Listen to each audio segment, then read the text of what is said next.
오늘 우리가 함께 하실 말씀은 우리 마태복음 18장 15절로부터 마지막 절 35절까지 말씀입니다. 우리 긴 구절이지만 우리 함께 읽겠습니다. 내 형제가 죄를 범하거든 가서 너와 그 사람만 상대하여 권고하라. 만일 들으면 내가 내 형제를 얻은 것이요 만일 듣지 않거든 한두 사람을 데리고 가서 두세 증인의 입으로 말마다 증참케 하라. 만일 그들의 말도 듣지 않거든 교회의 말하고 교회의 말도 듣지 않거든 이방인과 세리와 같이 여기라.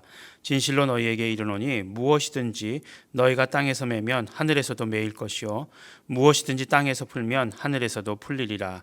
진실로 다시 너희에게 이르노니 너희 중에 두 사람이 땅에서 합심하여 무엇이든지 구하면 하늘에 계신 내 아버지께서 저희를 위하여 이루게 하시리라. 두세 사람이 내 이름으로 모인 곳에 나도 그들 중에 있느니라.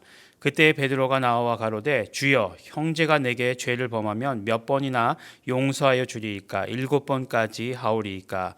예수께서 가라사대 내게 이르노니 7번뿐 아니라 70번씩 7번이라도 할지니라.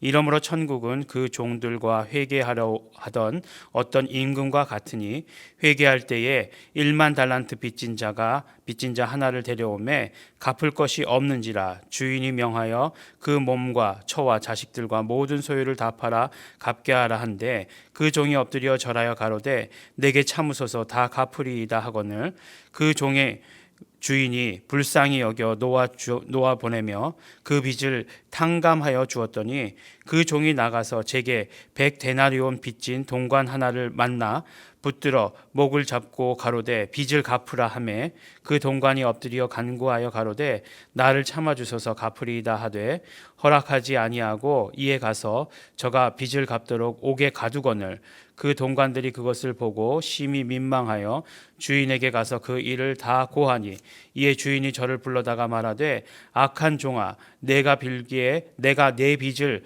전부 탕감하여 주었거늘 내가 너를 불쌍히 여김과 같이 너도 내 동관을 불쌍히 여김이 마땅치 아니하냐 하고 주인이 노하여 그 빚을 다 갚도록 저를 옥졸들에게 붙이니라. 너희가 각각 중심으로 형제를 용서하지 아니하면 내 천부께서도 너희에게 이와 같이 하시리라. 아멘.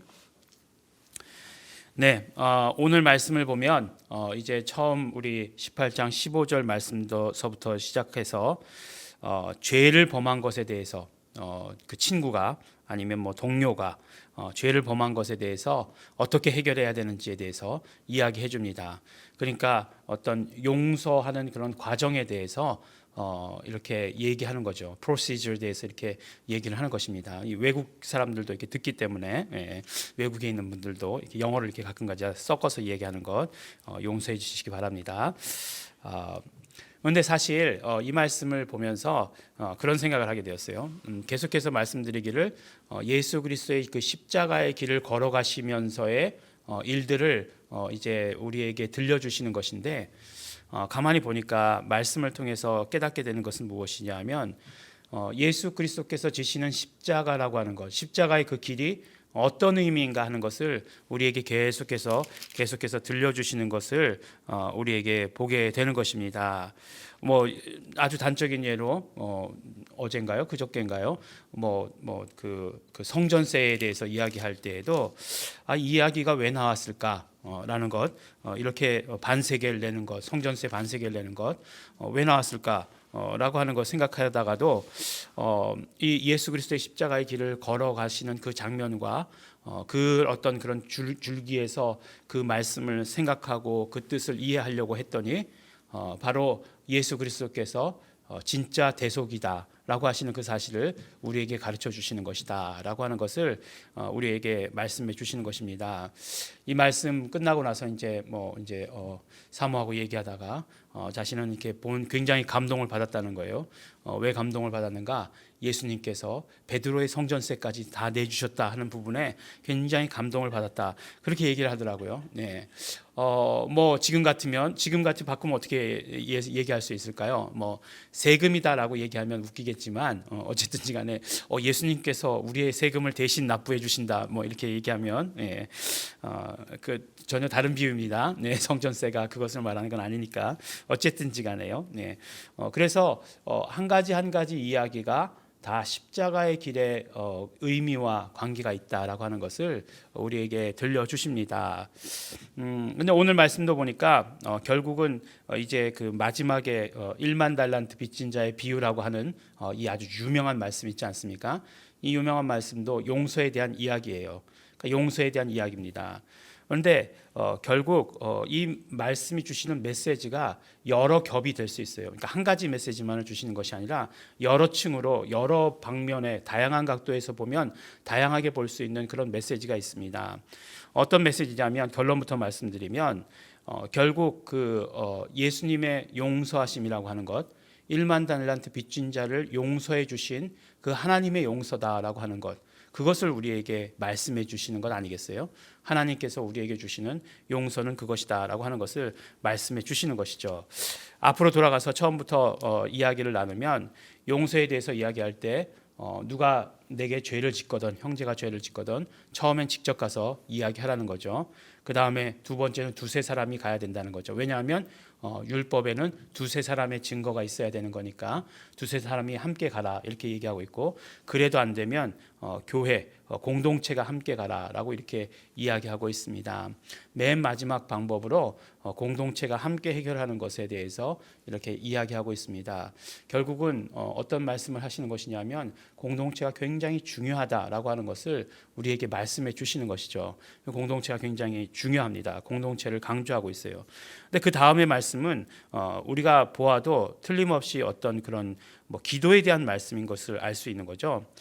너희 중에 두 사람이 땅에서 합심하여 무엇이든지 구하면 이렇게 말씀하고 있으니까 기도에 대한 이야기가 나와 있습니다. 근데 그 기도에 대한 이야기 가운데서도 중요한 건 뭐냐면 두세 사람이 합치면이라고 이야기하고 있어요. 그러니까 두세 사람이라고 하는 건 문자 그대로 두세 사람이다. 물론 두세 사람 이상이면 되는 거겠죠. 그렇지만 계속해서 이것은 공동체를 말씀하는 것이죠. 공동체를 강조하고 있는 것이고 모여서 기도하고 모여서 이 모든 것들을 다 해결하고 모든 문제들을 다 교회 안에서 해결하는 것을 굉장히 강조하고 있는 것이죠. 그런데 그 교회의 정체성은 무엇이냐?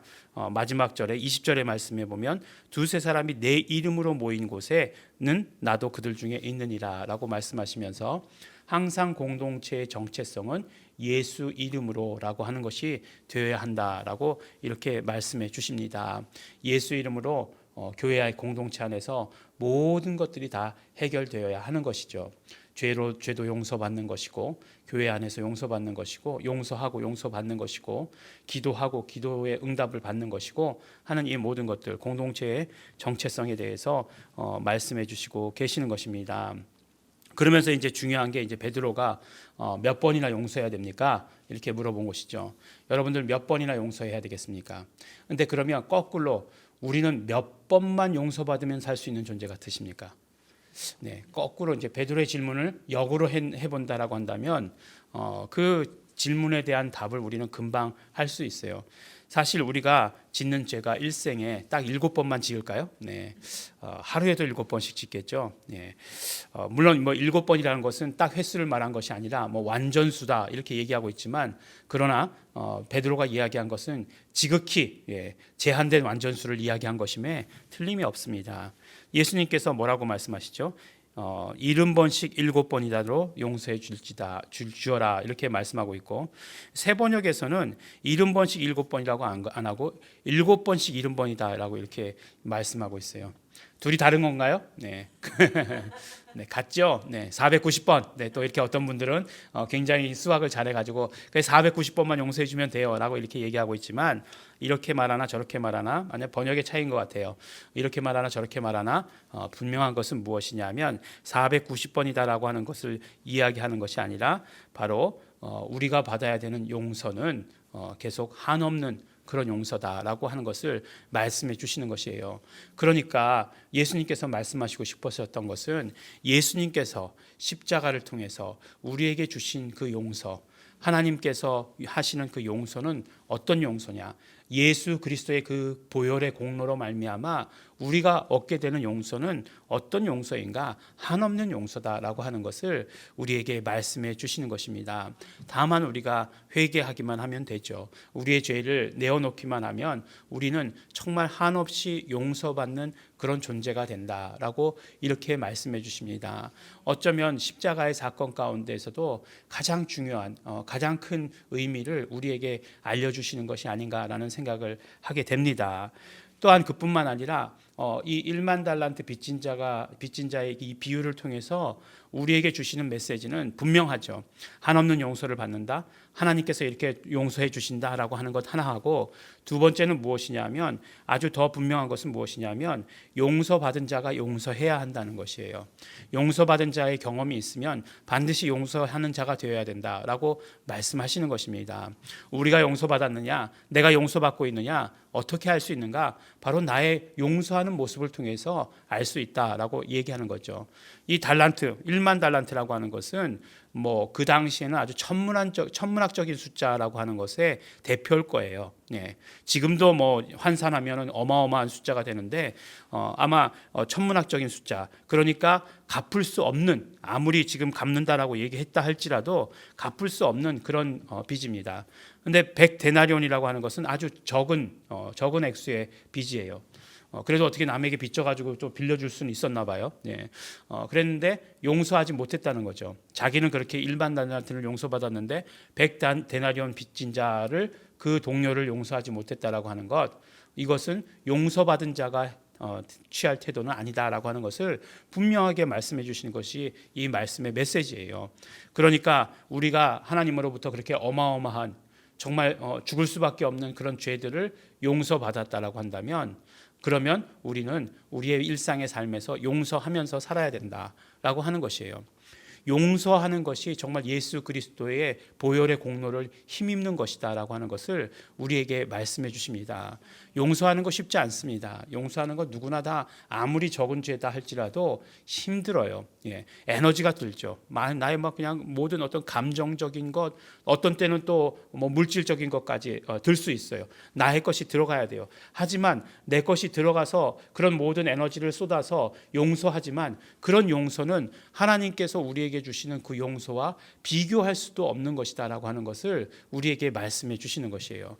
그렇기 때문에 우리는 용서할 때에도 예수 그리스도의 보혈의 공로를 경험하게 된다라고 하는 것을 말씀해 주시는 것입니다. 내가 예수 그리스도의 보혈의 공로를 경험한 자인가? 용서할 수 있어야 된다라고 하는 것을 우리에게 말씀해 주십니다. 우리 공동체가 그러므로 용서가 흘러 넘쳐야 되겠죠. 용서하는 것이 흘러 넘쳐야 됩니다. 우리 교회 공동체가 용서가 흘러 넘쳐야 됩니다. 교회 공동체가 서로를 용납하고 서로를 받아들일 수 있어야 됩니다. 그런 것들을 오늘 우리에게 말씀해 주시는 것이고, 그것이 바로 예수 그리스도의 십자가의 길에 그런 어떤 메시지가 되는 것이고 의미가 되는 것이고, 또한 우리의 그 모든 것들을 통해서 예수 그리스도의 그 십자가의 길을 걸어가는 모습을 바라보는 우리가 취해야 되는 신앙의 모습이다, 결단이다 하는 것을 오늘 우리에게 말씀해 주시고 계십니다. 오늘 분명한 말씀, 우리 용서해야 합니다. 그런 모든 용서, 또 공동체를 통해서 공동체를 중하게 여기셨던 그 모든 모습을 보면서 예수 이름으로 이루어지는 그 공동체 안에서 모든 용서가 이루어지기를 원합니다. 우리 함께 기도하시기 바라겠고, 그러므로 나는 오늘도 예수 그리스도의 보혈의 공로만을 의지합니다 라고 하시는 그런 어떤 결단이, 고백이 우리에게서 차고 넘치시게 되기를 바랍니다. 우리 다 함께 기도하시겠습니다.